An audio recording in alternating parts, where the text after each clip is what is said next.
ರಮನ್ ಏನ್ರಿ ನಮಗೆ ಅವರೇ ನೀವು ಮಾತಾಡಿರೋದು? ನೀವೇನಂದ್ರಿ?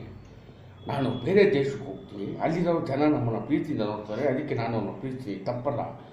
ನಾನು ನಮ್ಮ ದೇಶಕ್ಕೂ ಬರ್ತೀನಿ, ನಮ್ಮ ದೇಶದಲ್ಲೇ ಇರ್ತೀನಿ, ಯಾಕಂದರೆ ನಮ್ಮ ನಾಯಿಗಳು ಇಲ್ಲಿದೆ ಅಂದ್ರೆ ಏನು ಅರ್ಥ ಇದು? ನಿಮ್ಮ ನಾಯಿಗಳಿಗೋಸ್ಕರ ನಮ್ಮ ದೇಶದಲ್ಲಿ ಇರೋದ? ದೇಶದ ಅಭಿಮಾನ ಇಲ್ವಾ? ಜನರ ಮೇಲೆ ಅಭಿಮಾನ ಇಲ್ವಾ? ಕರ್ನಾಟಕದ ಮೇಲೆ ಅಭಿಮಾನ ಇಲ್ವಾ? ಕನ್ನಡಿಗರ ಮೇಲೆ ಅಭಿಮಾನ ಇಲ್ವಾ? ಮತ್ತು ಯಾಕ್ರಿ ರಾಜಕೀಯಕ್ಕೆ ಹೋಗ್ತೀರಾ ನೀವು? ಮತ್ತೇನ್ರಿ ಸೇವೆ ಮಾಡ್ತೀರಾ ಇಲ್ಲಿ? ನಿಮ್ಮ ನಾಯಿ ಇಷ್ಟ ಅಲ್ವಾ? ಇಲ್ಲಿ ಇಂಡಿಯಾದಲ್ಲಿ ಬರೀ ನಿಮ್ಮ ನಾಯಿ ಇಷ್ಟ ಅಲ್ವಾ? ಇದು ತಪ್ಪಲ್ವಾ ಮಾತಾಡಿರುವ? ನೀವು ಅಪಾಲಜಿ ಕೇಳಬೇಕು, ಇಂಡಿಯನ್ಸ್ಗೆ ಅಪಾಲಜಿ ಕೇಳಬೇಕು. Just because of your dogs ಬರೀ ನಿಮ್ಮ ನಾಯಿಗೋಸ್ಕರ ಇಂಡಿಯಾದಲ್ಲಿ ತಾವಿರ್ಬೋದು. ತಾವಿರಬೇಕಾಗಿರೋದು ದೇಶದ ಅಭಿಮಾನದಿಂದ, ದೇಶದ ಜನರಿಗೋಸ್ಕರ ಇರಬೇಕಾಗಿರೋದು. ಇದು ಅಪಾಲಜಿ ಕೇಳಬೇಕು.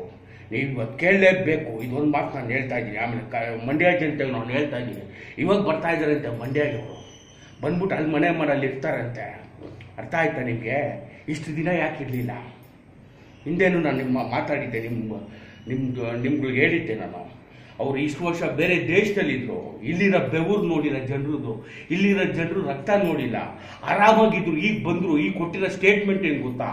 ಅದು ಇಂಗ್ಲೀಷಲ್ಲಿ ಮಾತಾಡ್ತಾರೆ. ಅವ್ರಿಗೆ ಕನ್ನಡ ಮರ್ತೋಗ್ಬಿಟ್ಟವ್ರೆ. ಬೇರೆ ದೇಶದಲ್ಲಿ ಇದ್ದು ಇಂಗ್ಲೀಷ್ ಕಲ್ತ್ಬಿಟ್ಟವ್ರೆ ಚೆನ್ನಾಗಿ, ಕನ್ನಡ ಮರ್ತೋಗ್ಬಿಟ್ಟಿದ್ದಾರೆ. ಅದು ಇಂಗ್ಲೀಷಲ್ಲಿ ಹೇಳ್ತಾರೆ, I stay in India just because my dogs also are there in India.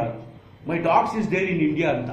ಅಂದರೆ ನಂದು ಇಂಡಿಯಾದಲ್ಲಿ ಇದ್ದೀನಿ, ನಾನು ಭಾರತದಲ್ಲಿ ಇದ್ದೀನಿ, ನಮ್ಮ ನಾಯಿಗಳಿದೆಯಲ್ಲ ಅದಕ್ಕೋಸ್ಕರ ನನ್ನ ಇಂಡಿಯಾ ಬಿಟ್ಟು ಹೋಗಲ್ಲ, ಅದಕ್ಕೋಸ್ಕರ ಇಂಡಿಯಾಲೇ ಇರ್ತೀನಿ ನಾನು ಅಂತ ಅಂದಿದ್ದಾರೆ. ಇದನ್ನ ನೀವು ಕರೆಕ್ಟಾಗಿ ತಿಳ್ಕೊಬೇಕು.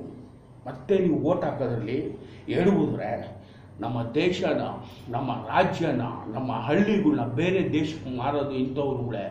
ಆಮೇಲೆ ಇಂಥವ್ರಿಗೆ ಸಪೋರ್ಟ್ ಮಾಡೋ ರಾಜಕೀಯ ವ್ಯಕ್ತಿಗಳಿಗೂ ತಾವು ಸಪೋರ್ಟ್ ಮಾಡ್ಕೊಡ್ಬೋದು ಅಂತ ಬಾಯ್ from this firing star Huccha Venkat.